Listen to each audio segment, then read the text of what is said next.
Et bonjour à tous, on se retrouve pour la solution de Panique sur le Titanic pour la partie 2.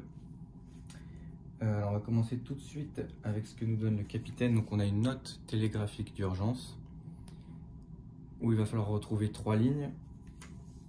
On a aussi ce petit bout de papier où on voit bien les 3 lignes et on voit 4 emplacements. Donc en fait on peut supposer qu'en résolvant le problème des 3 lignes, on aura ce qu'il nous faut pour avoir les 4 clés. Alors, j'ai ressorti la carte parce qu'il va falloir se rappeler où est-ce que le bateau était rentré en collision. Donc sur la carte, le bateau, on avait vu dans la partie 1 qu'il était rentré en collision ici. Et sur la note télégraphique d'urgence, on nous dit pour la ligne numéro 1, coordonnées nord ou sud, regardez la carte maritime. Donc en fait, sur le côté là, on voit effectivement les coordonnées, N1417, N1418. On peut supposer qu'on a N1419, N1420 et N1421. Le bateau étant rentré en collision ici, si on se déplace et qu'on fait un mouvement horizontal, on se retrouve dans ce petit bloc qui correspond au N1421.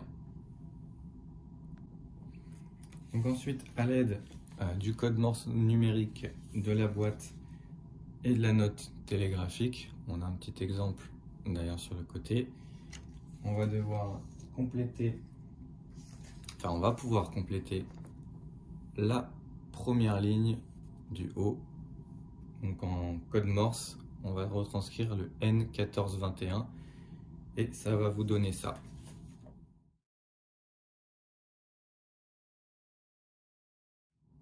Pour compléter la ligne numéro 2, qu'on nous dit commande de détresse, on va se servir du livre commande de détresse. On va voir les symboles. Donc en fait, on a différents codes. Plus de nourriture, le code 580, collision, code 731, feu sur le pont, code 496. Donc là, notre bateau est entré joyeusement en collision avec un iceberg. Donc ça va être le code 731.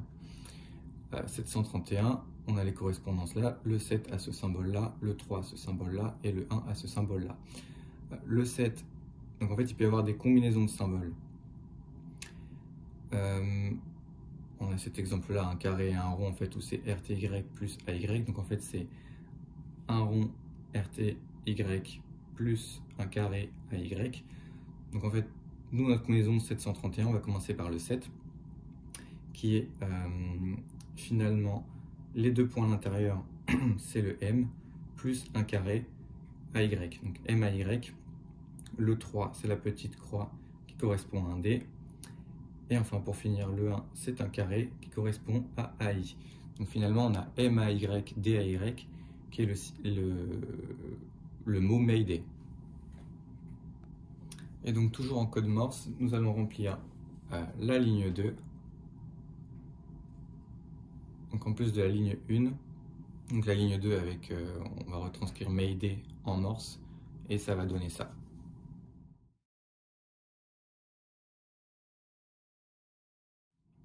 Et on s'attaque maintenant à la ligne 3. Et amateur de Sudoku, vous êtes donc ravis. Il va falloir en fait, à partir de ces instructions, compléter, hop, on va mettre dans le bon sens, compléter ce petit Sudoku finalement, pour résumer. Si vous voulez le détail, je peux vous le mettre au ralenti, mais le final, ça va donner ça.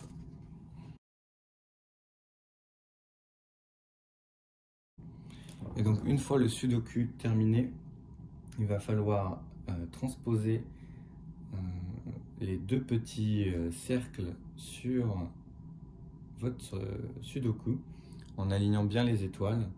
Alors là, il va faire une précision de géomètre. Donc finalement, en fait, si je les tourne, ça va donner ça.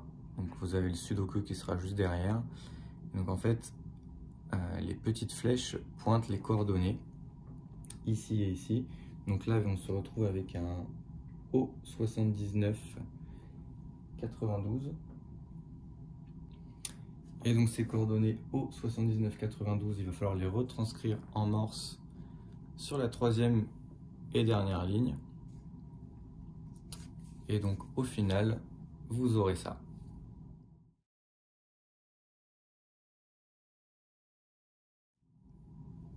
Et donc finalement, en y regardant de plus près ou de plus loin, c'est selon, on y verra des formes qui représenteront finalement ces clés-là. Ça peut être un petit peu loin. Qui est un parallélépipède, un triangle et deux carrés. Et faites bien attention au sens des deux premières.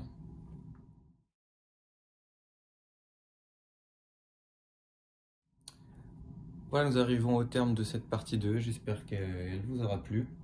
Si vous avez encore des interrogations après la présentation de cette solution, n'hésitez pas à les mettre dans les commentaires pour que je puisse les approfondir. Et passez une excellente journée ou soirée sur Escape Room, le jeu.